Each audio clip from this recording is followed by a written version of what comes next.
There's a group of people that say that dragons were real. But so around the same time period in, China, South America, Africa, all these different Rome, all these places, images depicted people fighting dragons, right? And every dragon was slightly different, but it was all a giant scaly animal that could fly. So when you break that down, you think about the fact that large birds had a hard time being fossilized because their bones are so porous, right? So because they have like hollowish bones, they break down very easily and they don't fossilize. So the group that says this, basically they're saying the evidence is the reason there's no fossils of dragons is because they had bird bones and they were actually very delicate animals. But a handful of these small population of these giant flying lizards existed and basically encompassed all these different countries where they all depicted fighting dragons in their own way. What? So it's like the science is saying that if there were lizards big enough to fly around and eat people, they didn't have bones that could fossilize. And that's why all these human populations around the world have depictions of them, because they did actually exist.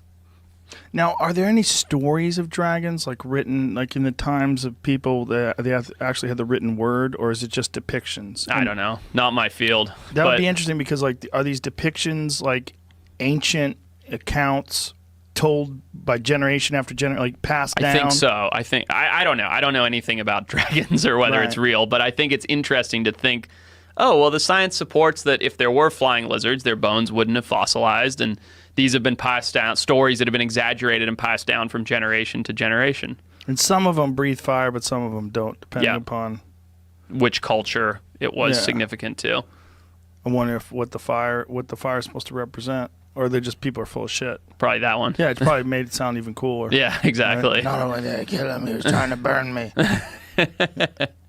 Do you hold any weight? Do you think that holds any weight? No, that there's actually dragons? I mean, we know there were large flying lizards during the times of dinosaurs, right? The only weight that it could possibly hold is that a few of those somehow survived much later than we previously thought. But do I think that there were dragons attacking human beings and civilizations? No, I don't. But it's still interesting. It's so much cooler if there were. Right. And the fact that we know that pterodactyls did exist, that's cool.